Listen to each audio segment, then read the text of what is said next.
Hey, it's Ryan. Thank you for being here today.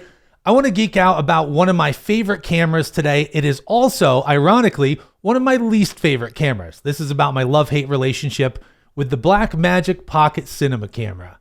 This is the original BMPCC before the 4K, before the 6K.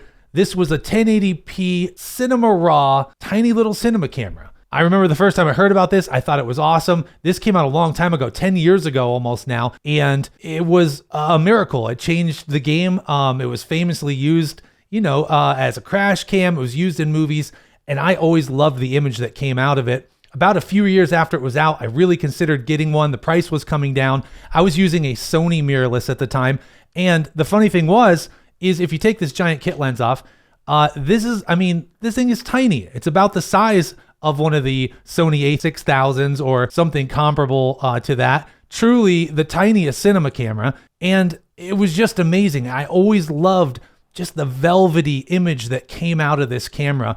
You can see so many examples on YouTube here of people who shoot beautiful things with this camera. And I've just never seen the look really replicated by many other cameras. So I finally got one. Now, everyone's into 4K and 6K. But the 1080p image out of this, especially in RAW where you can manipulate it like a digital photo, is just outstanding. I'm sure you've looked through lots of BMPCC OG videos if you're watching this video, so you probably know a lot about it. I'm not going to go into the specs. It shoots ProRes and different flavors of ProRes. It shoots Cinema DNG RAW, which was some of the big selling points for this camera. So you've got the size, the thing's tiny.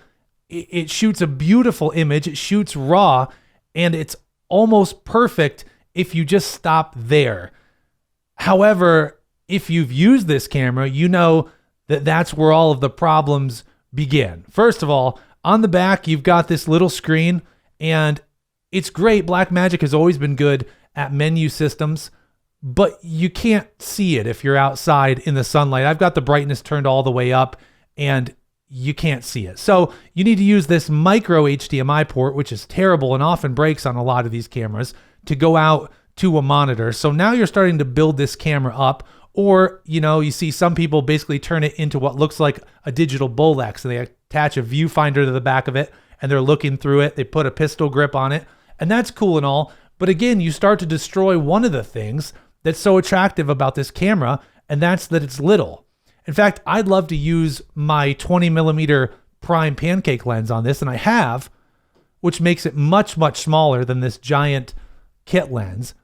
But there's no stabilization, and it's a tiny camera, and you end up with very just shaky footage. So my compromise is to put a kit lens on, which has stabilization in it, and you can shoot it handheld, which is kind of nice. We're not getting too big yet, but it's a slower lens. It's just some kit lens. And that doesn't solve the viewfinder problem either. The other problem is the tiny little batteries that this uses. They're notoriously bad because they're just tiny. And so you need to buy a bunch of them if you want to keep this rig small. Now, a lot of people just rig this camera out, and I've done that too. I've got a picture of it I can put up here. Then it's a little more usable with an external monitor, power supply, whatever lens you want, because you're not worried about stabilization if you're going to rig it out and make it heavier, probably put it on a tripod. But then you lose the joy of what this camera is, and it's a tiny little pocket cinema camera.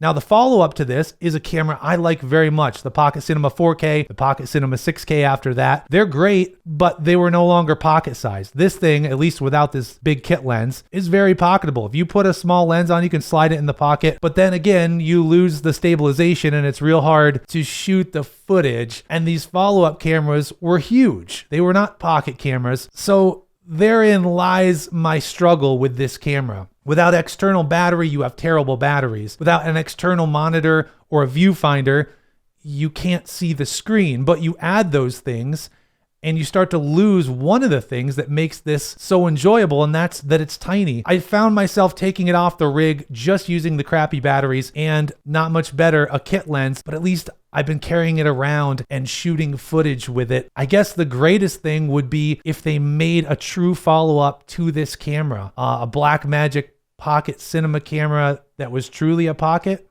Maybe the Pocket 2 make it this size, but fix a few things, maybe a better battery, maybe, God forbid, an EVF. They did it on the Sony a6000, which is roughly the same size, so you had something to look through. Or I guess you could pair it with some sort of EVF, but again, I don't really want this to be much bigger than it is. So this old 2012 camera, still one of my favorites in terms of size and image quality. It is beautiful. It shoots beautiful footage, but it's also one of the most temperamental and difficult cameras to use. Some people say they have to use an IR cut. Probably not a bad idea to get that infrared filter. You have to rig it out if you want it to be really usable. But if you can deal with all the problems, you can get some really great footage out of this camera. I just wish there was a happy middle ground where you could use this as a true pocket cinema camera. I've seen some great work. Everyone who shoots with it, let me know what you do, what your solutions are. I imagine they're similar to mine.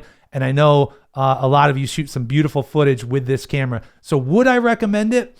With the gorgeous old Fairchild sensor they put in this and the images you can make, sure, I would. Would I recommend it as your main camera or something to depend on? I definitely would not. It's borderline a collector's item at this point. It's a unique, one-of-a-kind camera that I wish would have a follow-up that wasn't the current Blackmagic Pocket Cinema camera 4K or 6K, which again are great, but they're not the direct sequel to this camera. So my love-hate relationship with the original Blackmagic Pocket Cinema camera continues. I did use it on my recent feature, which at this point isn't out. There is a trailer here you can watch if you'd like to see some of the footage. And as always, let me know what you think. A great camera, worth having, a real pain. It's both. That's just my thoughts. Thanks for being here. As always, I appreciate the likes and subs and interactions. You guys are the best. I hope it's going well. I'll talk to you soon. I'll see ya.